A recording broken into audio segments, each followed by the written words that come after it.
ನಮಸ್ಕಾರ ಸ್ನೇಹಿತರೆ, ಕನ್ನಡಿಗ ಚಾನಲ್ ವೈಟಿಗೆ ತಮ್ಮೆಲ್ಲರಿಗೂ ಸ್ವಾಗತ.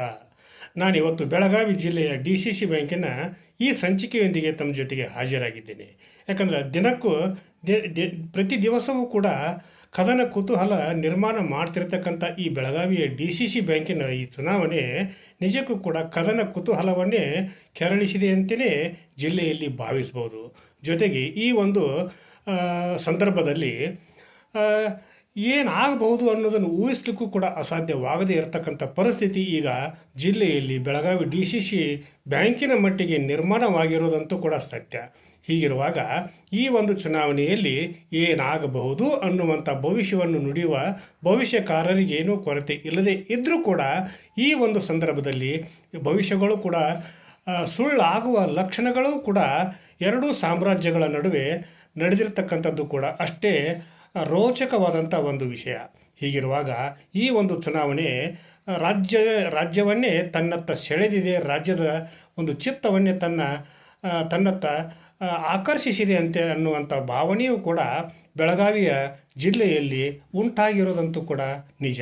ಹೀಗಿರುವಾಗ ಯಾರಿಗೆ ಏನಾಗಬಹುದು ಅಂದರೆ ಫಲಿತಾಂಶಗಳ ಏರುಪೇರಾಗಬಹುದೇ ಅಥವಾ ಏಕಮುಖವಾಗಿ ನಿರ್ಮಾಣವಾಗಬಹುದೇ ಅನ್ನುವಂಥ ಕುತೂಹಲದ ಪ್ರಶ್ನೆಗಳು ಉದ್ಭವಿಸಿರುವಾಗ ಅಕ್ಟೋಬರ್ 19ರಂದು ಸಾಯಂಕಾಲ ನಿಜಕ್ಕೂ ಕೂಡ ಈ ಒಂದು ಕದನ ಕುತೂಹಲದ ಫಲಿತಾಂಶ ರಾಜ್ಯದ ಜನತೆಗೆ ಬೆಳಗಾವಿ ಜಿಲ್ಲೆಯ DCC ಬ್ಯಾಂಕಿನ ಚುನಾವಣೆಯ ಫಲಿತಾಂಶಗಳ ಮೇಲೆ ಎಲ್ಲರ ಚಿತ್ತ ಇದೆ ಅನ್ನುವಂಥ ಭಾವನೆಗಳು ಕೂಡ ಇವೆ. ಹೀಗಿರುವಾಗ ಏನಾಗಬಹುದು ಅನ್ನುವಂಥದ್ದನ್ನು ಈ ಸಂದರ್ಭದಲ್ಲಿ ನಾನು ಎಳೆಯಾಗಿ ಬಿಡಿಸಲಿಕ್ಕೆ ಹೇಳಲಿಕ್ಕೆ ಬಯಸಿದ್ದೇನೆ ಸ್ನೇಹಿತರೆ. ಜೊತೆಗೆ ಈ ಒಂದು ಸನ್ನಿವೇಶದಲ್ಲಿ ಜಾರಕಿಹೊಳಿ ಸಾಮ್ರಾಜ್ಯ ಹಾಗೂ ಕತ್ತಿ ಸಾಮ್ರಾಜ್ಯ, ಇವೆರಡೂ ಸಾಮ್ರಾಜ್ಯ ರಾಜ್ಯವನ್ನೇ ತನ್ನತ್ತ ಸೆಳೆದಿರುವಂಥ ಸಾಮ್ರಾಜ್ಯಗಳು. ಈ ಸಾಮ್ರಾಜ್ಯದಲ್ಲಿ ಇರತಕ್ಕಂಥ ಅಧಿಪತಿಗಳು ಕೂಡ ಸಾಮಾನ್ಯರೇನಲ್ಲ. ಅವರು ಕೂಡ ಚಕ್ರಾಧಿಪತ್ಯವನ್ನು ಪ್ರತಿಷ್ಠಾಪನೆ ಮಾಡಿರ್ತಕ್ಕಂಥವರು. ಹೀಗಿರುವಾಗ ಈ ಎರಡು ಪ್ರತಿಷ್ಠಿತ ರಾಜಕೀಯ ಸಾಮ್ರಾಜ್ಯಗಳು ಈ ಚುನಾವಣೆಯಲ್ಲಿ ಆ ಒಂದು ಸಾಮ್ರಾಜ್ಯಗಳ ಸ್ಥಿತಿಗಳು ಏನು ಆಗಬಹುದು ಅನ್ನೋದು ಕೂಡ ಅಷ್ಟೇ ಕುತೂಹಲ ಹಾಗೂ ರೋಮಾಂಚನಕಾರಿಯಾಗಿರ್ತಕ್ಕಂಥದ್ದು. ಹೀಗಿರುವಾಗ ಈ ಸಂದರ್ಭದಲ್ಲಿ ಕತ್ತಿ ಸಾಮ್ರಾಜ್ಯ ಹಾಗೂ ಜಾರಕಿಹೊಳಿ ಸಾಮ್ರಾಜ್ಯ, ಈ ಸಾಮ್ರಾಜ್ಯಗಳ ಅಳತೆ ಅಗಲ ಹಾಗೂ ಉದ್ದವನ್ನು ಬಲ್ಲವರು ಈ ನಾಡಿನಲ್ಲಿ ಯಾರೂ ಇಲ್ಲ ಅನ್ನುವಂಥ ಭಾವನೆಗಳು ಕೂಡ ಆಗ್ತಾ ಇರೋದು ಕೂಡ ಸತ್ಯ. ಹೀಗಿರುವಾಗ ಈ ಒಂದು ಸಂದರ್ಭದಲ್ಲಿ ಬೆಳಗಾವಿ ಜಿಲ್ಲೆಯ ಈ ರಾಜಕಾರಣ ಮುಂದೆ ಯಾವ ಹಂತಕ್ಕೆ ಹೋಗುತ್ತದೆ ಅನ್ನೋದನ್ನು ಕೂಡ ಊಹಿಸಲಿಕ್ಕೂ ಕೂಡ ಆಗದೇ ಇರತಕ್ಕಂಥ ಪರಿಸ್ಥಿತಿ ಈಗ ಬೆಳಗಾವಿ ಜಿಲ್ಲೆಯ ರಾಜಕಾರಣದಲ್ಲಿ ತಲೆದೋರಿದೆ ಅಂತಲೇ ಭಾವಿಸ್ಬೋದು. ಹೀಗಿರುವಾಗ ಈ ಒಂದು ಎರಡು ಸಾಮ್ರಾಜ್ಯಗಳ ಈಗಿನ ಪರಿಸ್ಥಿತಿ, ಈಗಿನ ಅವರ ಒಂದು ಮುನ್ನೋಟ, ಹಿನ್ನೋಟ ಹಾಗೂ ಪ್ರಚಲಿತ ವಿದ್ಯಮಾನಗಳನ್ನು ಕೂಡ ನನಗೆ ಬಂದಿರುವ ಮಾಹಿತಿಗಳ ಪ್ರಕಾರ ವಸ್ತುಸ್ಥಿತಿ ನಿಜವಾದ ಸ್ಥಿತಿಯನ್ನೇ ಬಿಚ್ಚಿಡಲಿಕ್ಕೆ ನಾನು ಬಯಸಿದ್ದೇನೆ. ಹೀಗಿರುವಾಗ ಈ ಸಾಮ್ರಾಜ್ಯಗಳ ಒಂದು ಸ್ಥಿತಿಗತಿಗಳೇನು ಅನ್ನುವಂಥ ಅವಲೋಕನವನ್ನು ನಾವು ಮಾಡಿಕೊಂಡಾಗ ಕತ್ತಿ ಸಾಮ್ರಾಜ್ಯ ಲಿಂಗಾಯತ ಸಾಮ್ರಾಜ್ಯದ ಒಂದು ಭಾಗ. ಇಡೀ ಲಿಂಗಾಯತ ಸಮುದಾಯವೇ ಕತ್ತಿ ಸಾಮ್ರಾಜ್ಯದ ಜೊತೆಗೆ ಇದೆಯೇ ಅನ್ನುವಂಥ ಪ್ರಶ್ನೆಗಳು ಎದ್ದಾಗ ಅದಕ್ಕೂ ಕೂಡ ಸ್ಪಷ್ಟವಾದ ನಿದರ್ಶನಗಳು ಹಾಗೂ ಭಾವನೆಗಳು ಕೂಡ ಉಂಟಾಗ್ತಾ ಇಲ್ಲ. ಹೀಗಿರುವಾಗ ಜಾರಕಿಹೊಳಿ ಸಾಮ್ರಾಜ್ಯದ ಸತೀಶ್ ಜಾರಕಿಹೊಳಿಯವರು ಆ ಒಂದು ಸಾಮ್ರಾಜ್ಯದ ಚಕ್ರಾಧಿಪತಿ. ಆ ಚಕ್ರಾಧಿಪತಿಗೆ ಇರತಕ್ಕಂಥ ದೊಡ್ಡ ಒಂದು ಬಲ ಅಂತಂದರೆ ಅಹಿಂದ ಬಲ. ಯಾಕಂದ್ರೆ ಈ ನಾಡಿನ ದೊರೆಯಾಗಿರ್ತಕ್ಕಂಥ ಸಿದ್ದರಾಮಯ್ಯನವರ ಕಟ್ಟ ಅನುಯಾಯಿಗಳಾಗಿರ್ತಕ್ಕಂಥ ಸತೀಶ್ ಜಾರಕಿಹೊಳಿಯವರು ಅಹಿಂದ ವರ್ಗಗಳ ಮತಗಳನ್ನೇ ನಂಬಿ ನೆಚ್ಚಿ ಹಾಗೂ ಅವುಗಳನ್ನು ಪೋಷಿಸುತ್ತಾ ಬಂದಿರುವುದು ಕೂಡ ವಾಸ್ತವ. ಹೀಗಿರುವಾಗ ಈ ಎರಡೂ ಸಾಮ್ರಾಜ್ಯಗಳ ಭವಿಷ್ಯ ಈಗ ಏನು ಆಗಬಹುದು ಅನ್ನುವುದನ್ನು ಕುತೂಹಲಕಾರಿ ಸಂಗತಿಯನ್ನು ಈಗ ಹೇಳ್ತೀನಿ ಕೇಳಿ. ಹೀಗಿರುವಾಗ ಕತ್ತಿ ಸಾಮ್ರಾಜ್ಯ ಹೇಳಿ ಕೇಳಿ ಲಿಂಗಾಯತ ಸಾಮ್ರಾಜ್ಯದ ಒಬ್ಬ ಅಧಿಪತಿ. ಅದು ಅವರ ತಂದೆಯ ಕಾಲದಿಂದಲೂ ಕೂಡ ನೋಡ್ತಾ ಬಂದಿರತಕ್ಕಂಥದ್ದು. ಜೊತೆಗೆ ಕಿತ್ತೂರಿನ ಇತಿಹಾಸದ ಪುಟಗಳನ್ನು ತಿರುವಿದಾಗ ಕತ್ತಿ ಮನೆತನದ ಹೆಸರು ಕೂಡ ಕಿತ್ತೂರು ಸಂಸ್ಥಾನದ ಜೊತೆಗೆ ತಳಕು ಹಾಕಿಕೊಂಡಿರತಕ್ಕಂಥದ್ದನ್ನು ಕೂಡ ನಾವು ನೋಡಬಹುದು, ಕೇಳಬಹುದು. ಹಾಗಿರುವಾಗ ಈಗ ಅಲ್ಲಿ ಒಂದು ಶೂನ್ಯತೆ ಅನ್ನೋದು ಕಾಡ್ತಾ ಇದೆ ಅನ್ನುವಂಥ ಸಂದರ್ಭ ಇದಾಗಿದ್ದರೂ ಕೂಡ ಅದನ್ನೇ ಅವರು ಒಂದು ಪ್ರತಿಷ್ಠೆಯ ಪಣವಾಗಿ ತೆಗೆದುಕೊಂಡು ಉಮೇಶ್ ಕತ್ತಿಯವರ ನಿಧನ ನಂತರ ಹೇಗಾದರೂ ಮಾಡಿ ಮತ್ತೆ ನಾವು ಈ ನಮ್ಮ ಕತ್ತಿ ಕುಟುಂಬದ ಪ್ರಾಬಲ್ಯವನ್ನು ಸಾಮ್ರಾಜ್ಯವನ್ನು ಜಿಲ್ಲೆಯಾದ್ಯಂತ ವಿಸ್ತರಣೆ ಮಾಡಿಕೊಳ್ಳಲೇಬೇಕು ಅಂದಾಗ ಮಾತ್ರ ನಮ್ಮ ಅಸ್ತಿತ್ವ ರಾಜಕಾರಣದಲ್ಲಿ ಇರಲಿಕ್ಕೆ ಸಾಧ್ಯ ಅನ್ನುವಂಥ ಒಂದು ಕಟು ಸತ್ಯವನ್ನು ರಮೇಶ್ ಜಾರಕಿಹೊಳಿ ಅವರು ತೆಗೆದುಕೊಂಡರು. ಹಾಗಾದಾಗ ಅವರ ಜೊತೆಗೆ ಎ ವಿ ಪಾಟೀಲರು ಅವರು ಶ್ರೀಕೃಷ್ಣನಂತೆ ರಮೇಶ್ ಕತ್ತಿಯವರಿಗೆ ಒಬ್ಬ ದೊಡ್ಡ ಶಕ್ತಿಯಾಗಿ ಕೂಡ ನಿಂತು ಹುಕ್ಕೇರಿಯ ವಿದ್ಯುತ್ ಸಹಕಾರಿ ಸಂಘದ ಚುನಾವಣೆಯಲ್ಲಿ ಸಾಕಷ್ಟು ಪ್ರಚಂಡ ಬಹುಮತವನ್ನು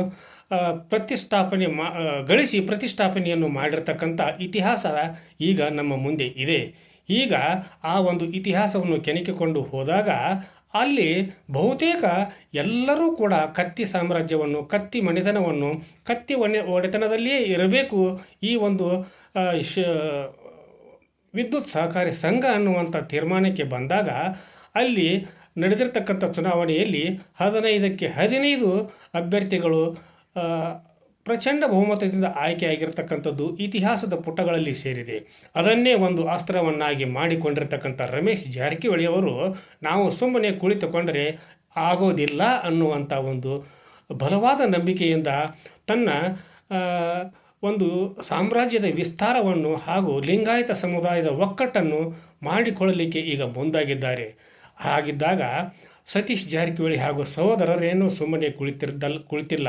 ಹೀಗಿರುವಾಗ ಅವರು ಕೂಡ ಚುನಾವಣೆಯ ರಣತಂತ್ರಗಳನ್ನು ಹೆಣೆಯುವುದರಲ್ಲಿ ಯಾರಿಗೂ ಏನು ಕಡಿಮೆ ಇಲ್ಲ ಅನ್ನುವಂಥ ಭಾವನೆಗಳು ಸಾರ್ವತ್ರಿಕ ವಲಯಗಳಲ್ಲಿಯೂ ಕೂಡ ಉಂಟಾಗಿರುವುದು ಕೂಡ ಸತ್ಯ. ಹೀಗಿರುವಾಗ ರಮೇಶ್ ಕತ್ತಿಯವರು ಪ್ರತಿನಿತ್ಯ ಪ್ರತಿ ಕ್ಷಣ ಲಿಂಗಾಯತ ಸಮುದಾಯದ ಬಲಾಢ್ಯ ನಾಯಕರನ್ನು, ಬಲಾಢ್ಯ ಮುಖಂಡರನ್ನು ಹಾಗೂ ಆಯಾ ತಾಲೂಕಿನ ನಾಯಕರನ್ನು ಕೂಡ ಪ್ರತಿದಿನ ಪ್ರತಿ ಕ್ಷಣ ಸಂಪರ್ಕಿಸಿ ಅವರ ಒಂದು ಬೆಂಬಲವನ್ನು ಲಿಂಗಾಯತ ಸಮುದಾಯದ ಒಕ್ಕಟ್ಟನ್ನು ಮಾಡಲಿಕ್ಕೆ ಪ್ರಾರಂಭ ಮಾಡಿದ್ದಾರೆ. ಆ ಒಂದು ಒಗ್ಗಟ್ಟಿನ ಫಲಿತಾಂಶ ಏನಾಗಬಹುದು ಅನ್ನೋದನ್ನು ಕೂಡ ನಾವು ಊಹಿಸಲಿಕ್ಕೂ ಕೂಡ ಅಸಾಧ್ಯವಾಗದೇ ಇರತಕ್ಕಂಥ ಪರಿಸ್ಥಿತಿ ಈಗ ಬೆಳಗಾವಿ ಜಿಲ್ಲೆಯ ಮಟ್ಟಿಗೆ ನಿಜ ಅನ್ನುವಂಥ ಭಾವನೆಯೂ ಕೂಡ ನಮ್ಮ ನಡುವೆ ಇದೆ. ಇನ್ನು ಸತೀಶ್ ಜಾರಕಿಹೊಳಿ ಅವರ ಸಹೋದರರಲ್ಲಿ ಹಿರಿಯ ಸಹೋದರರಾಗಿರ್ತಕ್ಕಂಥ ರಮೇಶ್ ಜಾರಕಿಹೊಳಿ ಅವರು ಕೂಡ ವಿದೇಶದಿಂದ ಬಂದು ಈಗ ಅವರು ಅಖಾಡಕ್ಕೆ ಇಳಿಯುವಂಥ ಪರಿಸ್ಥಿತಿ ನಿರ್ಮಾಣವಾಗಿದೆ. ಹಾಗೂ ಅವರು ಹಲವಾರು ದೇವತೆಗಳ ಒಂದು ಆಶೀರ್ವಾದವನ್ನು ಪಡೆದು ಈ ಒಂದು DCC ಬ್ಯಾಂಕಿನ ಚುನಾವಣೆಯಲ್ಲಿ ನಮ್ಮದೇ ಪಾರುಪತ್ಯವನ್ನು ಸಾಧಿಸಲೇಬೇಕು ಅನ್ನುವಂಥ ಹಠಕ್ಕೆ ಬಿದ್ದು ಅವರು ಕೂಡ ತನ್ನ ಸಹೋದರರ ಜೊತೆಗೆ ಜಿಲ್ಲೆಯಾದ್ಯಂತ ಸಂಚರಿಸಿ ಎಲ್ಲ ಮುಖಂಡರನ್ನು, ಎಲ್ಲ ನಾಯಕರನ್ನು ಒಗ್ಗೂಡಿಸಿಕೊಂಡು ಮತಗಳನ್ನು ಸೆಳೆಯುವಲ್ಲಿ ಪ್ರಮುಖ ಪಾತ್ರವನ್ನು ವಹಿಸ್ತಾ ಇದ್ದಾರೆ ಅನ್ನುವಂಥ ವಿಚಾರವೂ ಕೂಡ ಸುಳ್ಳಲ್ಲ. ಹೀಗಿರುವಾಗ ಕತ್ತಿ ಸಾಮ್ರಾಜ್ಯ ಹಾಗೂ ಜಾರಕಿಹೊಳಿ ಸಾಮ್ರಾಜ್ಯದ ಅಧಿಪತ್ಯ ಮುಂದೆ ಯಾವ ಹಂತಕ್ಕೆ ಹೋಗಿ ನಿಲ್ಲುತ್ತದೆ ಅನ್ನೋದನ್ನು ಕೂಡ ಊಹಿಸಲಿಕ್ಕೂ ಕೂಡ ಅಸಾಧ್ಯವಾಗಿರ್ತಕ್ಕಂಥ ಈ ಸಂದರ್ಭದಲ್ಲಿ ಲಿಂಗಾಯತರು ಯಾವಾಗಲೂ ಕೂಡ ಒಗ್ಗಟ್ಟು ಆಗದೇ ಇರತಕ್ಕಂಥ ಒಂದು ಬಲಾಢ್ಯವಾದಂಥ ಸಮುದಾಯ ಅನ್ನುವಂಥ ಕೀರ್ತಿಗೆ ಪಾತ್ರರಾಗಿದ್ದರೂ ಕೂಡ ರಾಮಕೃಷ್ಣ ಹೆಗಡೆ ಅವರು ಹಿಂದೆ ಹೇಳಿರ್ತಕ್ಕಂಥ ಒಂದು ಮಾತು ಈಗ ನನಗೆ ನೆನಪಿಗೆ ಬರ್ತೈತಿ. ಲಿಂಗಾಯತರು ಒಗ್ಗಟ್ಟಾದರೆ ಇಡೀ ವಿಶ್ವವನ್ನೇ ಆಳಬಲ್ಲವರು ಅನ್ನುವಂಥ ಮಾತು ಜನಜನಿತವಾಗಿರ್ತಕ್ಕಂಥದ್ದು. ಅದು ಶ್ರೀ ರಾಮಕೃಷ್ಣ ಹೆಗಡೆ ದಿವಂಗತ ಮಾಜಿ ಮುಖ್ಯಮಂತ್ರಿಗಳ ಬಾಯಿಂದನೇ ಉದುರಿದಂಥ ನುಡಿ ಮುತ್ತುಗಳು. ಅದನ್ನು ಅವರು ಯಾವ ರೀತಿ ಈ ಒಂದು ಸಂದರ್ಭದಲ್ಲಿ ಅವರು ಅದನ್ನು ಪರಿಪಾಲಿಸ್ತಾರೆ, ಅದಕ್ಕೆ ಟಾಂಗ ಕೊಡಲಿಕ್ಕೆ ಜಾರಕಿಹೊಳಿ ಸಹೋದರರು ಯಾವ ರೀತಿ ರಣತಂತ್ರಗಳನ್ನು ಹೆಣೀತಾರೆ ಅದರ ಮೇಲೆ ಈ ಚುನಾವಣೆಯ ಫಲಿತಾಂಶ ನಿಂತಿರೋದಂತೂ ಕೂಡ ಸತ್ಯ. ಆಮೇಲೆ ಈ ಚುನಾವಣೆಯಲ್ಲಿ ಏನಾದರೂ ಮಾಡಿ ಅವಿರೋಧ ಆಯ್ಕೆ ಮಾಡಿಕೊಳ್ಳಲಿಕ್ಕೆ ಜಾರಕಿಹೊಳಿ ಬಣದ ಸಹೋದರರು ಇಚ್ಛೆಯನ್ನು ವ್ಯಕ್ತಪಡಿಸಿದರೂ ಕೂಡ ರಮೇಶ್ ಕತ್ತಿಯವರು ಮಾತ್ರ ನೋ ವೇ, ಚಾನ್ಸೇ ಇಲ್ಲ, ನಾವು ಚುನಾವಣೆಯನ್ನು ಎದುರಿಸ್ತೀವಿ, ಅದರಲ್ಲಿ ನಾವು ಜಯ ಗಳಿಸ್ತೀವಿ ಅನ್ನುವಂಥ ಉತ್ಸಾಹದ ಭರಿತವಾದಂಥ ಮಾತುಗಳನ್ನು ಆಡುತ್ತಾ ಚುನಾವಣಾ ರಣರಂಗದಲ್ಲಿ ತನ್ನನ್ನು ತಾನು ತೊಡಗಿಸಿಕೊಂಡು ಪ್ರತಿನಿತ್ಯ ತೊಡಗಿರುವುದಂತೂ ಕೂಡ ಸತ್ಯ. ಹೀಗಿರುವಾಗ ಈ ಫಲಿತಾಂಶ ಜಾರಕಿಹೊಳಿ ಸಾಮ್ರಾಜ್ಯ ಹಾಗೂ ಕತ್ತಿ ಸಾಮ್ರಾಜ್ಯಗಳ ನಡುವೆ ಯಾವ ರೀತಿ ನಡೆಯುತ್ತೆ ಮುಂದಿನ 19ನೇ ತಾರೀಕಿನ ದಿವಸ ಇದು ಗೊತ್ತಾಗುತ್ತೆ. ಆ ಚುನಾವಣೆಯ ಫಲಿತಾಂಶದ ಮೇಲೆ ಮುಂದಿನ ರಾಜಕೀಯ ಭವಿಷ್ಯವನ್ನು ನಾವು ಅಳೆಯಬಹುದು, ತೂಗಬಹುದು. ಮುಂದಿನ ದಿನಮಾನಗಳಲ್ಲಿ ಯಾರು ಸಾಮ್ರಾಜ್ಯವನ್ನು ಸ್ಥಾಪನೆ ಮಾಡ್ತಾರೆ ಅನ್ನೋದನ್ನು ಕೂಡ ನಾವು ಪ್ರಬಲವಾಗಿ ಹೇಳಬಹುದು ಅನ್ನುವಂಥ ಸಂದೇಶದೊಂದಿಗೆ ಇವತ್ತಿನ ಸಂಚಿಕೆಯನ್ನು ಮುಗಿಸುವುದಕ್ಕಿಂತ ಪೂರ್ವದಲ್ಲಿ ಕನ್ನಡಿಗ ಚಾನಲ್ YT ಇದು ನಿಮ್ಮೆಲ್ಲರ ಚಾನಲ್ಲು, ಸಮಸ್ತ ಕನ್ನಡಿಗರ ಚಾನಲ್ಲು, ಕನ್ನಡಿಗ ಚಾನಲ್ YTಯಲ್ಲಿ ಬರ್ತಿರತಕ್ಕಂಥ ಪ್ರತಿಯೊಂದು ಸಂಚಿಕೆಗಳು ಸತ್ಯವಾಗಿರ್ತವೆ ಎನ್ನುವುದಕ್ಕೆ ಈ ಸಂಚಿಕೆಯೂ ಕೂಡ ಸಾಕ್ಷಿ. ಹಾಗಿರುವಾಗ ಈ ಸಂಚಿಕೆಗೆ ಸಬ್ಸ್ಕ್ರೈಬ್ ಮಾಡದೇ ಇರತಕ್ಕಂಥವರು ಪ್ರತಿಯೊಬ್ಬರು ಕೂಡ ಸಬ್ಸ್ಕ್ರೈಬ್ ಮಾಡಿರಿ, ಶೇರ್ ಮಾಡಿರಿ, ಲೈಕ್ ಮಾಡಿರಿ, ಕಮೆಂಟನ್ನು ಕೂಡ ನನ್ನ ಜೊತೆಗೆ ಹಂಚಿಕೊಂಡು ಪ್ರತಿ ಮನೆಗೂ ಕೂಡ, ಪ್ರತಿ ವ್ಯಕ್ತಿಗೂ ಕೂಡ, ಪ್ರತಿ ಮತದಾರನಿಗೂ ಕೂಡ ಈ ಸಂಚಿಕೆಯನ್ನು ತಲುಪಿಸ್ರಿ ಅನ್ನುವಂಥ ವಿನಂತಿಪೂರ್ವಕವಾದ ಮಾತುಗಳನ್ನು ಆಡುತ್ತಾ ಇವತ್ತಿನ ಸಂಚಿಕೆಯನ್ನು ಇಲ್ಲಿಗೆ ಮುಗಿಸಿ ನಾಳಿನ ಸಂಚಿಕೆಯೊಂದಿಗೆ ತಮ್ಮ ಜೊತೆಗೆ ಹಾಜರಾಗ್ತೀನಿ. ಅಲ್ಲಿವರೆಗೂ ನನ್ನ ನಮಸ್ಕಾರ.